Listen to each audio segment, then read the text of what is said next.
people want to be more like you. Really? So, and you know what, for the fate of humankind, I think it would be great to have more Elon Musks. So what do we need to do to become more like Elon? I don't know if it's, I think it maybe sounds better than it is.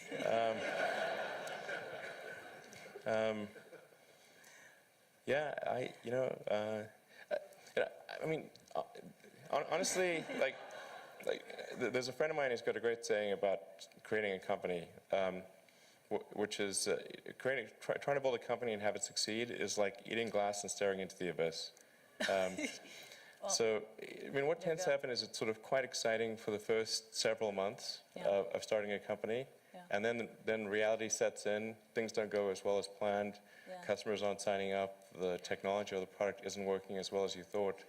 And then that can sometimes be compounded by a recession, and it can be very, very painful for several years. So I think, frankly, starting a company, I would advise people to have a high pain tolerance. Yeah. And thanks for reminding us of the harsh, very harsh and brutal reality of launching a startup. There is that Elon Musk / Tony Stark mystique. People think, you are, Robert Downey Jr. modeled his character, Tony Stark, Iron Man, on you. It's easy, it's fun. You're a superhero titan of industry. But it's really hard. It's really difficult. And it's something that requires perseverance and grit. Do you fear that maybe in this generation or the younger generation that they don't have that perseverance and grit to take on these really tough challenges? I think some people do. Yeah.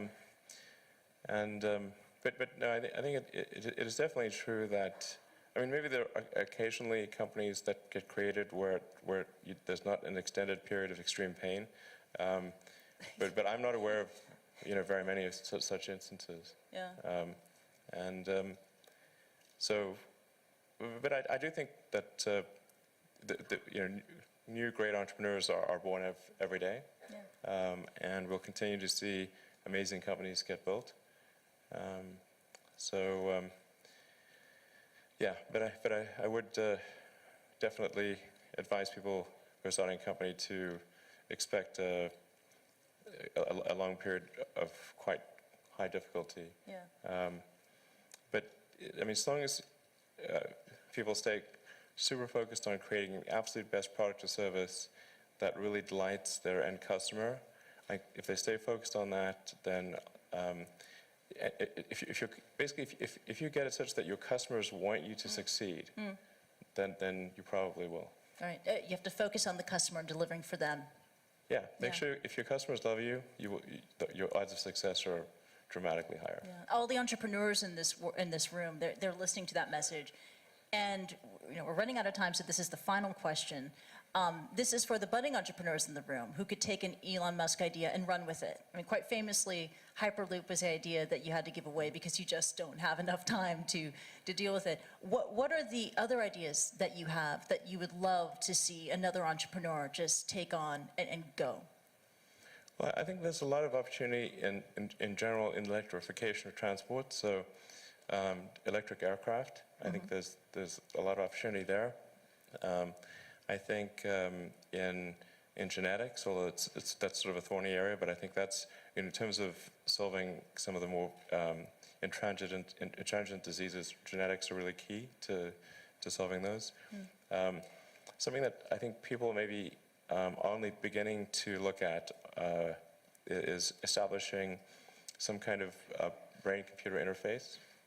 So a brain-computer interface. Yeah, at the neuron level. So this is sort of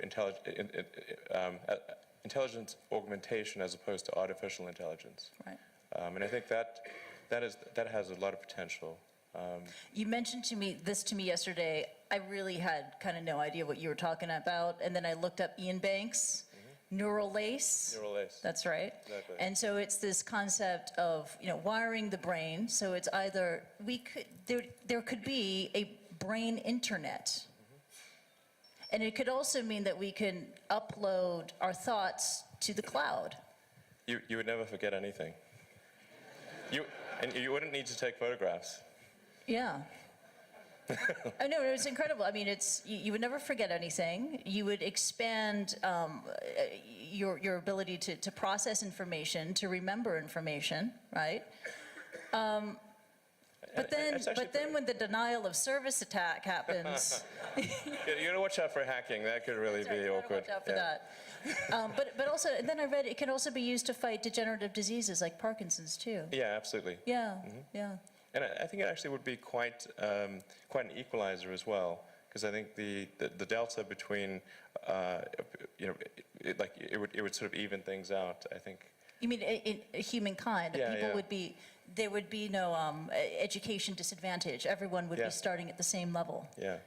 So there would be no meritocracy. No, there would be new meritocracy. There would be, but it would be, the differences would be smaller. The delta would be smaller, probably. Wow, and you really welcome that kind of world.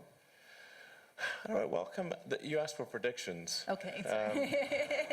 Predictions are not the same as That's right. preferences. So, I mean, do I think something like that is likely to occur? I think probably, Wow. yeah. Wow, it's incredible. We could go on and on. Unfortunately, we have to wrap and leave it at that. Let's give it up for Elon Musk. That was really awesome. Thank you so much. Thank you. Thank you.